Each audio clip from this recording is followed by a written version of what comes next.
Bonjour et bienvenue sur Amal TV. En fait, on va faire un unboxing très rapide de Marvel X-Men, le soulèvement des mutants. Donc, normalement, à l'heure de la vidéo, c'est pas encore sorti. Ça sort qu'à la fin du mois. Donc, c'est parti. On va ouvrir tout de suite ceci. Alors, donc Marvel, c'est de 1 à 2 heures de jeu, de 1 à 6 joueurs en coopération. Donc, autant dire que c'est du gros jeu. Alors, on va regarder très rapidement. Il y a le livret de règles. Classique, hein. De toute façon, maintenant, on est dans une qualité, on va dire, traditionnelle. Hein. Je dirais juste que le design, par contre, ils sont partis sur un mix un peu entre du comics et, je sais pas comment on pourrait dire, ce style graphique un peu BD française, un peu nouvelle génération. Donc c'est un peu surprenant. Je me demande si les graphistes sont pas partis eux-mêmes en freestyle, dans le style, ils n'ont pas repris des scènes de comics qu'ils auraient juste copié-collé. S'ils n'ont pas carrément fait leur truc. Donc voilà, on sent déjà que c'est assez dense. Voilà, donc la planche de punch. Alors c'est original parce qu'ils ont plastifié une planche de punch. Alors ça, c'est marrant, c'est la première fois que je vois ça. Donc sinon, ça fait très longtemps en tout cas. Alors, on perd un peu de temps à chaque fois à ouvrir ce truc.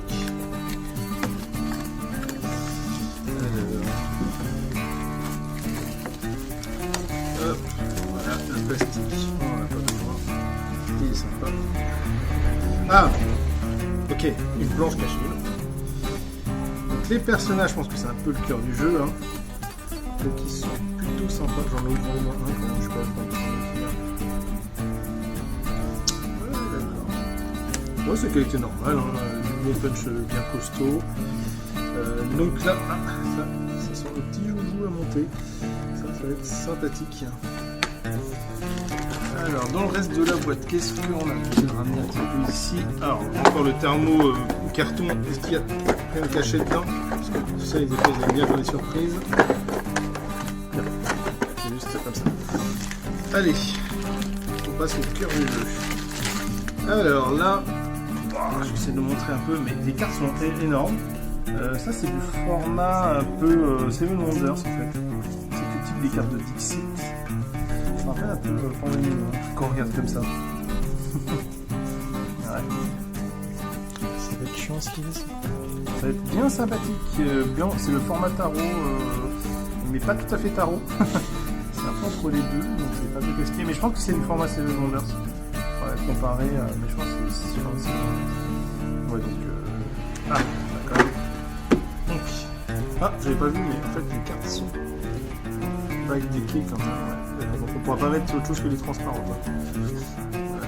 Son de base, avec vu cette taille là, il n'y avait que du transparent. Les personnages, donc il y a Angel, Armor, Beast, Colossus, Cyclope, Forge, ouais. Gambit, Iceman, Jubilé, Magic, Phoenix, Rogue, Shadowcat, Storm, Wolverine, X-23, et puis on est pas mal. Après, on retourne encore sur des cartes. Ce sont des cartes de scénario, je suppose. Je pense qu'il ne faut pas trop spoiler, on sait jamais. Ouais, super, j'ai vu la fin. Et là maintenant, on a. Apparemment, sur un V4, là c'est la version méga. Je pense que ah oui, c'est peut-être les cartes des personnages.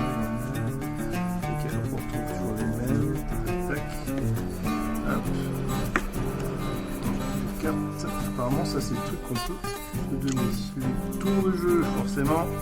Et ça, c'est encore autre chose. Wow. J'ai pas du tout préparé, parce qu'en fait, le jeu il n'est pas encore sorti, donc j'ai pas regardé un petit peu en amont ce que donnaient les règles, ni rien. Bébé. Ah, d'accord, c'est la question. Je m'étais posé une auto-question, sans l'exprimer à voix haute, mais en gros, je me demandais comment les personnages tenaient. Ben voilà, on a la réponse, les socles en plastique. On clipse simplement le truc dessus. Ça va, ça sent que ça peut s'abîmer à force de trop tirer, mais globalement, je pense que c'est déjà plus résistant que pas mal de choses que j'avais vues. Et les dés, bah, forcément des dés gravés spécifiquement pour le jeu. Donc ceux-là, ils sont gravés, donc ils tiendront bien dans le temps, pas de problème. Ça c'est bien qualitatif. On sent qu'ils sont agréables. Ça c'est des bons. voilà, alors le matériel fait beaucoup plus léger que présage la boîte. Donc à voir ce que ça peut donner. Ça n'a pas l'air si simple que ça. Après, ils annoncent des parties quand même de 1 à 2 heures, donc j'imagine quand même que ça doit être du jeu un peu costaud quand même. Hein. Ou sinon, c'est peut-être simplement la longueur du scénario qui peut faire que le temps de jeu est long. Ça va être un peu la découverte. C'est juste pour montrer au moins l'intérieur du jeu. Donc, ça sort normalement fin du mois d'avril. Donc, on va voir un petit peu ce que ça va donner. Et on a hâte de l'essayer, parce que maintenant qu'il est ouvert, on va pouvoir jouer avec. C'est l'avantage. Donc, on vous dit à bientôt sur la Balle TV, comme d'habitude. Que la passion ludique soit avec vous.